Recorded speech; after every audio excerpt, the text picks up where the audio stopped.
আসন্ন বিধানসভা নির্বাচনকে সামনে রেখে জেলা জুড়ে রাজনৈতিক তৎপরতা ক্রমশই দরাজ হচ্ছে। বৃহস্পতিবার সন্ধ্যায় মালদা বৈষ্ণবনগর বিধানসভা এলাকায় গৃহ সম্পর্ক অভিযান চালায় ভারতীয় জনতা পার্টি। এদিন বিনগর 2 অঞ্চলের কানাইগড় গ্রামে বাড়ি বাড়ি গিয়ে সাধারণ মানুষের সঙ্গে যোগাযোগ স্থাপন করেন দলের নেতাকর্মীরা।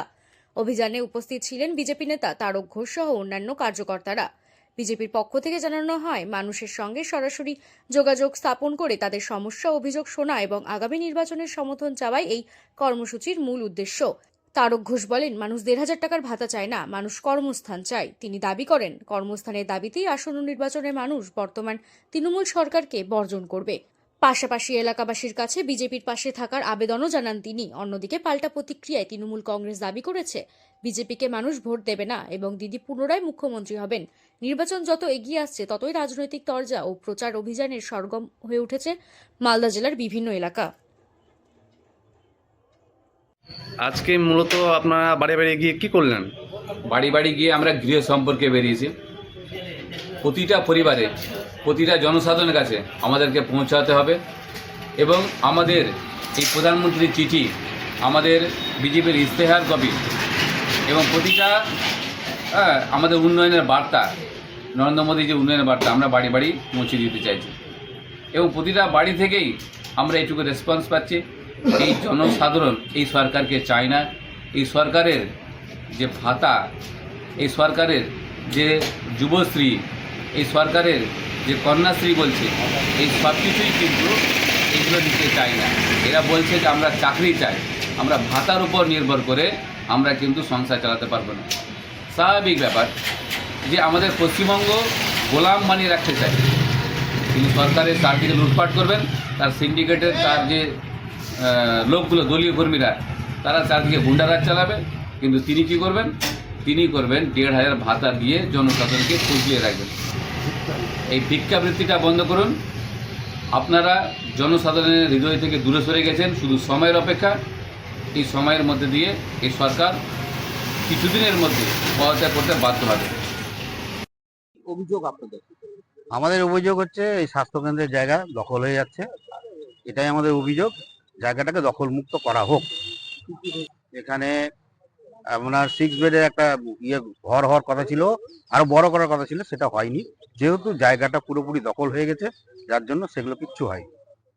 দখল করছে সুভাষ বর্মন দখল করে আছে পুরো জায়গাটায়। পরিচয় হচ্ছে রুগী কল্যাণ সমিতির চেয়ারম্যান, তৃণমূল দল করে রুগী পার্টি। তো এ বিষয়ে আমরা বিএমওই সাহেবকে জানানো হয়েছে, বিডিও সাহেবকে জানানো হয়েছে, আইসি সাহেবকেও জানানো হয়েছে। আপনার 58 শতক জায়গা টোটালটাই দখল হয়ে আছে। আমরা চাইছি এটা দখলমুক্ত করা হোক এবং এখানে বেড যেটা হওয়ার কথা ছিল সেটা যেন হয়, তাতে এলাকাবাসী পরিষেবা পাবে। আমার নাম পার্থ সরকার, এখানেই বাড়ি। এই অভিযোগটা যারা করেছে সেটা একদম মিথ্যে। কেননা ওখানে যে একটা হসপিটাল, কেন ওই টোটাল জায়গাটা আমার দাদু, কিন্তু হসপিটাল নামে কোনো জায়গা নাই। কিন্তু কেউ ওখানে কোনো কাগজও দেখাতে পারবে না। দাদু হয়তো কোনো সময় একটা স্বাস্থ্যকেন্দ্র বসার জন্য হয়তো মৌখিক বলেছিল, কিন্তু মৌখিক বলে কি একদম ইয়ে হয়ে গেল নাকি? কিন্তু ওরা তো কোনোদিনও কাগজ দেখাতে পারবে না। কিন্তু আমি তো সব ভালো মন্দ বুঝি, আমি তো একটা রোগী কল্যাণের চেয়ারম্যান। ওই জায়গাটা কিভাবে ভালো থাকবে, কিভাবে ইয়ে হবে, আমিও সেটাও বুঝি। কিন্তু এই রাস্তা নিয়েও যারা অভিযোগ করেছে, কিন্তু এটা তো আমি বুঝি, কেননা ওখানে মায়েরা এই বর্ষার সময় অনেক জল জমে থাকে, কাদা জমে থাকে, তারা অনেক কষ্ট করে ওই ভিতরে ঢোকে। তার জন্যই আমি চিন্তাভাবনা নিয়েছিলাম যে যদি ওই যে পাড়ার সমাধানে একটা এসেছিলো, টাকা এসেছিলো বুধভিত্তি, ওখান থেকে আমি ভাবছি। মূলত অভিযোগটা কি আছে? মূলত অভিযোগ যেটা আমরা সিম্পাথি ক্লাবের তরফ থেকে অনেক জায়গায় করেছি, দীর্ঘদিন ধরে দেখছি। আমরা আগে জানতাম ছোটবেলা থেকে যে 197 টাকা যেটা আছে সেটা হসপিটালের জায়গা, কিন্তু এখন হসপিটালের জায়গাটা দখল করে কেউ তার ক্ষমতার অপব্যবহার করে সামনের জায়গাটা, আমাদের ক্লাবের মাঠের যে জায়গাটা আছে সেটা দখল করার চেষ্টা করছে।